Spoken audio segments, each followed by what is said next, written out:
You have probably felt it. You go to bed early, you take the supplement, you keep the room dark and the phone out of the room, and you still wake up at 3 in the morning with your mind already moving, already sorting through something that happened 2 days ago or 2 years ago. You lie there, an hour passes, you check the ceiling. You are not anxious exactly, but you are not asleep either. This is not a discipline problem. It is not a melatonin deficiency, and it is almost certainly not what your doctor told you it was. In 2025, a research team published results from a study called LAMAS, the Lifestyle Assessment and Monastic Aging Study, tracking 205 Tibetan Buddhist monks living in exile in South India. These men were between 70 and 90 years old. Many of them had survived the 1959 Tibetan uprising, forced from their homeland into refugee camps. Trauma, displacement, decades of material poverty, and yet an Alzheimer's and dementia prevalence of 1.3%, one of the lowest numbers ever recorded in an elderly population anywhere on Earth. There is something else in that data that the researchers almost did not believe. These men were sleeping an average of 5.2 hours per night and showing zero, not reduced zero, cognitive or psychomotor deficits. That number should not be possible. Every sleep guideline in the Western world says you need 7.5 to 8 hours. Anything less is risk. Inflammation, memory loss, cardiovascular damage. That is what the research says. And yet, there they are. There is a reason this happens, and it has almost nothing to do with sleep itself. I want to show you 3 things: an evening food, a morning practice, and a principle that contradicts everything the $78 billion sleep industry has built its business on. I have saved the most important one for the end. It is the piece that makes the other 2 work. Without it, nothing else holds. The monks of the Sera J monastery eat their final meal of the day 2 to 3 hours before they sleep. It is not a complicated meal. It is a bowl of rice porridge, what the Tibetan medical tradition calls kambu, cooked low and slow in bone broth until the rice has almost dissolved. A small amount of butter stirred in, a pinch of Himalayan salt, cardamom, cumin. In the Tibetan medical system called Soa Rigpa, this meal is prescribed for one specific purpose. It pacifies what they call lung, the wind element, which maps almost exactly onto what modern medicine calls the nervous system under stress. When lung is elevated, the mind does not quiet at night. It does not matter how tired the body is, the mind runs. What they understood empirically for centuries, science confirmed in 2015. Kawai and colleagues, publishing in Neuropsychopharmacology, identified the exact mechanism. Bone broth is dense in glycine, the amino acid that holds connective tissue together. Glycine is also an inhibitory neurotransmitter. When it reaches the brain, it binds to NMDA receptors in the suprachiasmatic nucleus, the body's master sleep clock. What follows is peripheral vasodilation. Blood moves toward the skin, away from the core. Core body temperature drops, and that temperature drop is not a consequence of sleep. It is the biological signal that initiates it. The brain reads falling core temperature as permission to enter deep, slow-wave NREM sleep. The butter in the kambu is not incidental. Fat buffers the glycemic response of the rice, preventing the blood sugar crash at 2 in the morning that triggers a cortisol spike and wakes you. This is the meal. 1 bowl, 30 minutes to make. It costs approximately $5 a week. Soup bones and white rice. The most common mistake is what people eat instead: a large, late dinner or cold food. Soa Rigpa is explicit about cold raw food consumed in the evening. It increases lung. It keeps the nervous system alert when it should be releasing. You feel it as a restless stomach, a low-grade tension in the chest. You have felt this. That is what this is. In the first 3 days of shifting to an evening bowl of bone broth congee, most people notice less morning stiffness. The glycine is anti-inflammatory. By days 4 through 7, nighttime waking typically decreases. The reason is structural. The cortisol architecture of the night begins to stabilize. There is a morning practice that works in the opposite direction, building alertness without destroying the calm you need at night. I will come to it in a moment. But first, I want to name the thing the monks do not do.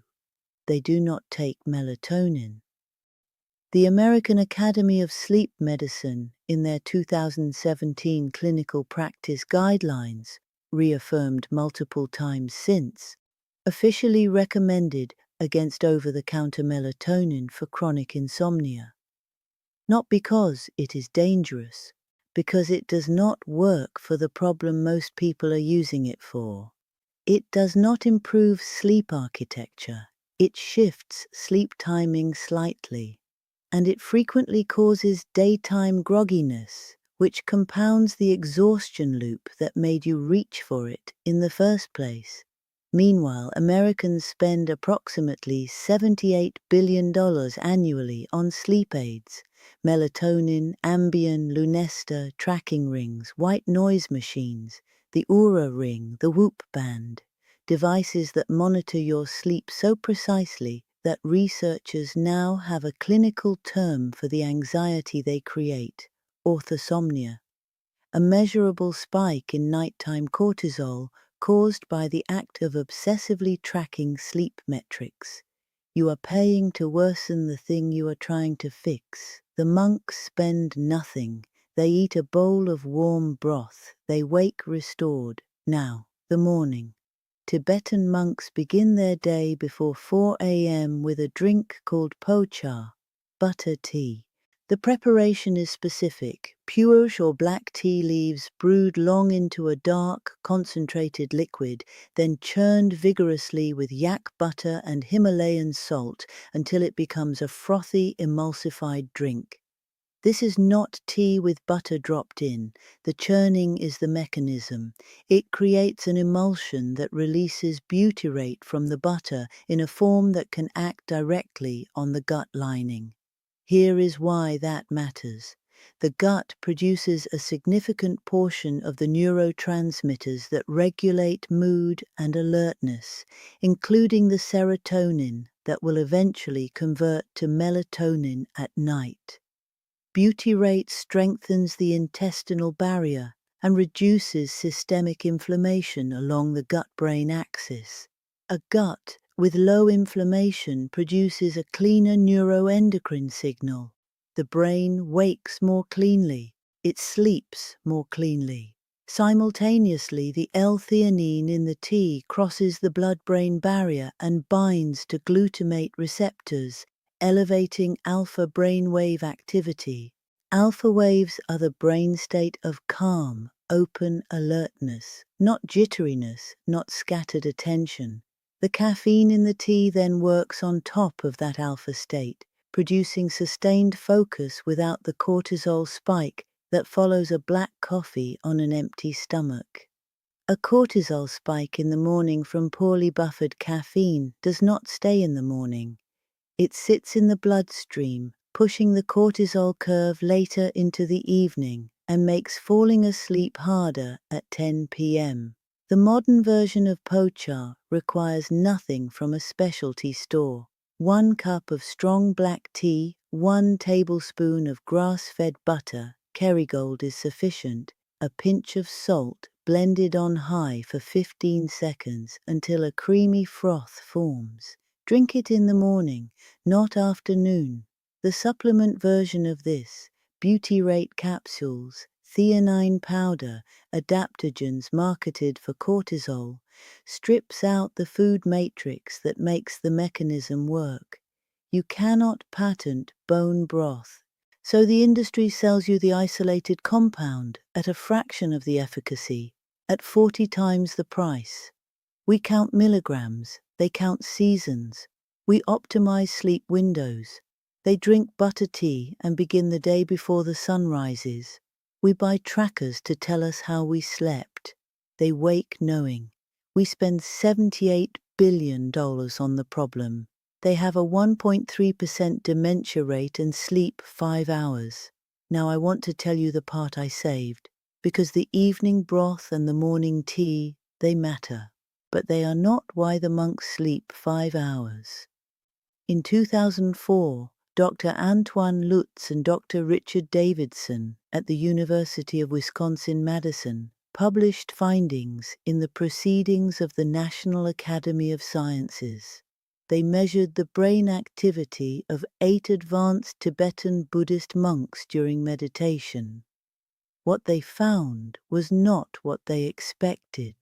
These monks were generating high-amplitude gamma-band brainwaves, the frequency associated with high-level awareness, conscious integration, and neuroplasticity, at levels far beyond what had ever been recorded in a healthy human brain, not slightly higher, far beyond. And separately, Kaul and colleagues, publishing in Behavioral and Brain Functions in 2010, documented what long-term meditators were doing to their sleep. The meditators needed an average of 5.2 hours per night. Controls needed 7.8. Both groups showed identical cognitive performance the next day. The question is, what is sleep actually for? One of its primary functions is emotional processing. REM sleep, the dreaming phase, is the brain's overnight therapy. It takes the emotional friction of the day, the small irritations, the unresolved conversations, the low-grade anxieties, and processes them, files them, clears them. Without enough REM, that emotional residue accumulates. The brain enters the next day already carrying yesterday's unfinished work. Tibetan monks practice samatha, single-pointed calm-abiding meditation, for hours each day, not to relax, to process. Every thought that arises during meditation is met, held, and released without being suppressed or amplified. The emotional friction of the day is resolved in real time. By the time they sleep, there is almost nothing left to process. The brain does not need 4 hours of REM to clear a backlog that does not exist. Their sleep need drops not because they have trained themselves to need less, but because they have eliminated most of the reason the brain needed that much in the first place. Ambien and Z drugs do the opposite. They sedate the cortex into unconsciousness. They suppress REM entirely. The emotional brain is not cleansed. It is silenced temporarily and wakes more burdened than it went down. That restlessness at 3 in the morning, that is the brain surfacing because the emotional processing work is not done. It is not insomnia. It is backlog. You do not need to become a monk. You do not need to meditate for hours, but 5 minutes in the evening, before the phone, before the television, sitting quietly and letting the unresolved residue of the day surface without acting on it, is the beginning of a very old practice that the LAMAS study suggests has measurable consequences for the aging brain. The honest timeline: the broth helps within a week. The morning tea shifts your cortisol curve within 10 days. The sitting practice, even 5 minutes, begins to change the texture of your nights within 30 days. At 90 days, if you want to see whether it is working systemically, ask your doctor for a cortisol awakening response test and an HSCRP panel. Those 2 markers will tell you whether the chronic inflammation and chronic cortisol load are actually shifting. One thing to do today: this evening, before you eat dinner, make a bowl of bone broth and rice, not a supplement, not a powder. Soup bones from any grocery store. white rice, 30 minutes on the stove. Add a teaspoon of butter, a pinch of salt, a dash of cardamom. Eat it 2 hours before you sleep. That is the beginning. If you have been waking at 3 in the morning for years and you have tried everything the wellness aisle has to offer, that is not a personal failure. That is a category error.